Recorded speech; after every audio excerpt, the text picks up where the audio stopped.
Untuk kali ini teman-teman, saya akan berbagi cara atau pengetahuan tentang pengalaman pribadi kali ini ya, yaitu cara pemasangan gas pada kompor yang habis. Dalam arti ini ketika sudah dinyalakan ini benar-benar habis. Nah, ini habis ya.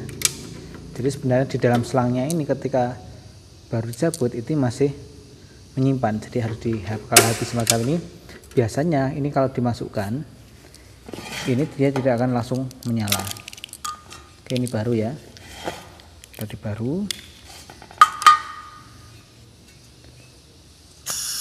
Oh ini sekalian berarti cara yang ini ya, cara mengatasi gas atau regulator yang bocor itu juga sangat mudah sekali teman-teman. Jadi satu-satu dulu ya, kita selesaikan yang ini dulu, yaitu cara mengatasi regulator yang bocor. Teman-teman jangan memvonis langsung regulatornya ini yang rusak, jangan, karena apa, nanti kalau teman-teman langsung mengganti nanti sama saja biasanya gitu. Menurut pengalaman pribadi, yang rusak hanya terdapat pada sealnya ini, makanya setiap saya ganti tabung gas biasanya ini saya ambil. Untuk apa? Untuk cadangan seandainya yang baru itu bocor. Tapi kalau seandainya teman-teman seandainya tidak punya cadangan atau lupa, teman-teman bisa menggunakan teknik semacam ini. Jadi kebetulan sini ada kain lap. Oke, saya akan mengambil benang ini ya, benang ini terus saya masukkan ke dalam selahnya ini. Nah, di tengah-tengahnya, jangan di pinggirnya, di tengahnya. Oke, secukupnya ya, kira-kira sudah cukup, potong. Terus ini tinggal masukkan kembali.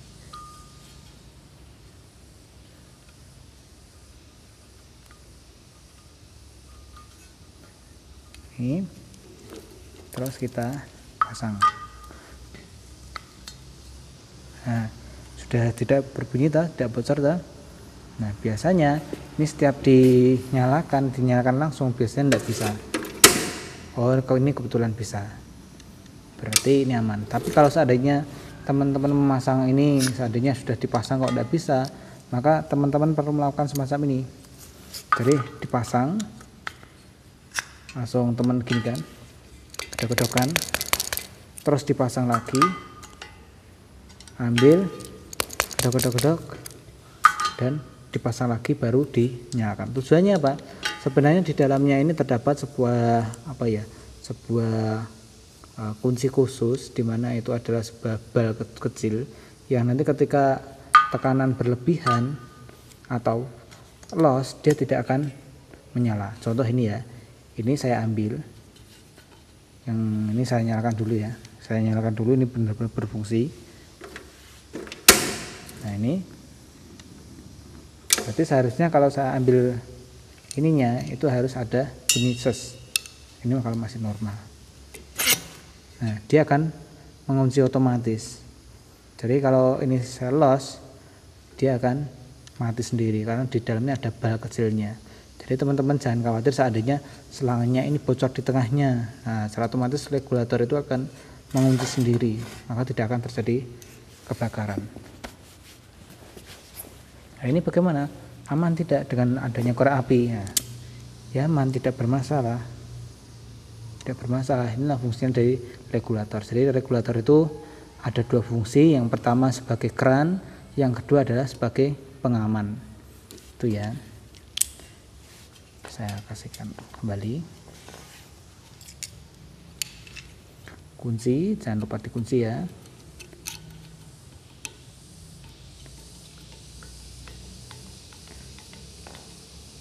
Nah, ini semacam ini dia tidak akan bisa langsung untuk menyala. Nah, ini yang saya maksud. Nah, yang dibutuhkan ini hanya ini, gedok-gedok saja biar balnya itu lepas, otomatisnya biar lepas. Baru dipasang, gedok-gedok lagi, pasang lagi. Ini baru dinyalakan. bisa ya teman-teman ya. Nah, itu tadi cara untuk mengatasi regulator yang bocor dan sekaligus pemasangan gasnya yang baru. Jadi teman-teman jangan istilahnya langsung ganti regulator, tapi biasanya kalau sering diganti semacam ini, biasanya ini juga aus. Makanya setiap teman-teman ganti tabung, diusahakan untuk yang di dalamnya ini diambil pakai tray, pakai apa, ini diambil. Kalau teman-teman masih takut ya ini pakai cadangan semacam ini. Nah, ini beli ada, jadi 3.000 dapat 10 atau berapa. Kalau ini sudah keras semacam ini juga bocor. Bisa dilakukan semacam itu, cuma itu hanya ini ya, hanya sesaat atau sementara.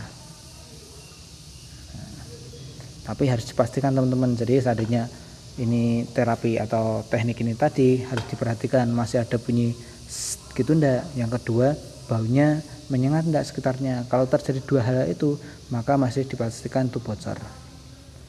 Dan penempatan gas sebaiknya juga jangan terlalu dekat dengan sumber api.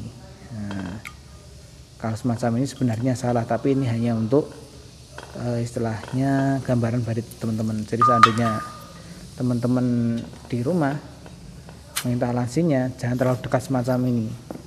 Paling tidak ya mentok seperti ini. Ini ya, jaraknya berjauhan. Supaya apa?